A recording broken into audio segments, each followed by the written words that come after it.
The cannons have ceased firing. The fighting has stopped, but the dangers have not stopped. If we are to form the United States of Europe, or whatever name it may take, we must begin now.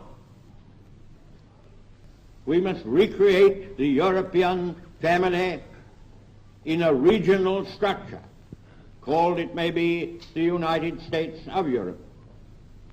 And the first practical step would be to form a Council of Europe.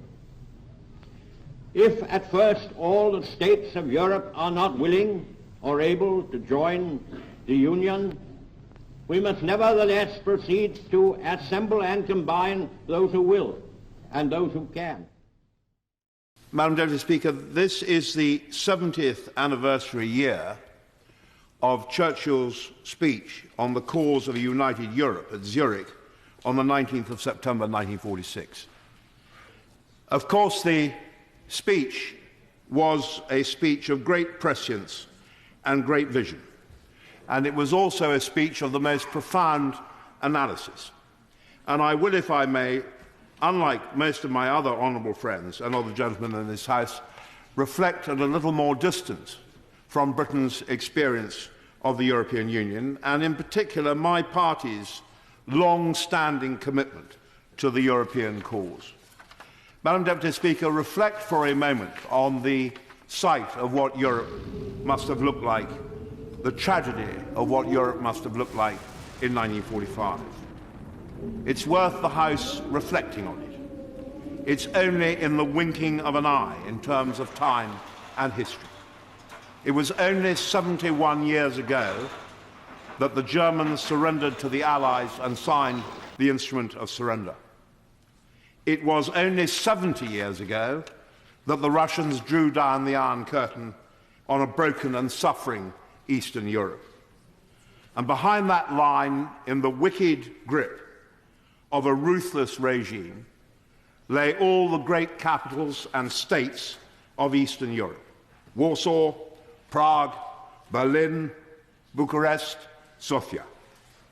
Most of the rest of continental Europe lay shattered and broken after 6 years of war for the second time in 25 years. There remained a vast mass of bewildered human beings who gazed forlornly at the wreckage of their homes, their nations, their lives, their families, their possessions, everything that they loved. But from that awful scene of desolation, of sadness, of ruin and despair, little over 70 years ago, something truly remarkable has been achieved, which has brought freedom, security and prosperity way beyond the dreams that anyone alive at that time would ever have contemplated. For not only have the sovereign states of Europe risen phoenix-like from the ashes of 2 world wars, but they have created of their own free will a European Union of 28 members, comprising the biggest and most powerful single market in the world of 500 million people, in which we travel with our fellow Europeans in prosperity, in peace, and in a constantly expanding era of cooperation, prosperity, security, safety, and freedom.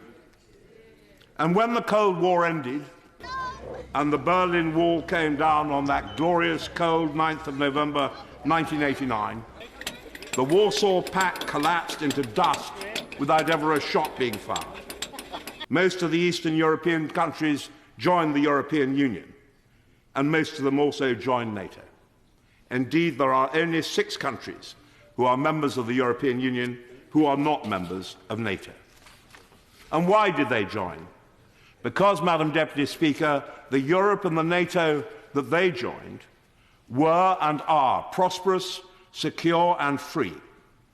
And they wanted, just as soon as they could, to find shelter in those institutions who had benefited from a period of peace, stability, freedom and security unprecedented in 1,000 years of European history.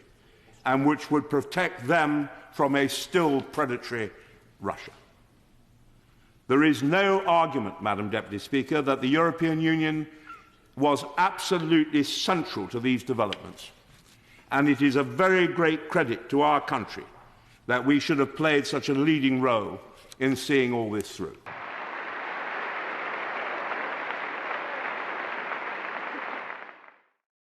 Sir Winston Churchill, British Prime Minister from 1940 to 1945 and 1951 to 1955, is recognised as one of the 11 founding fathers of the European Union. Following the Second World War, he was convinced that only a united Europe could guarantee peace. His aim was to eliminate the European ills of nationalism and warmongering once and for all.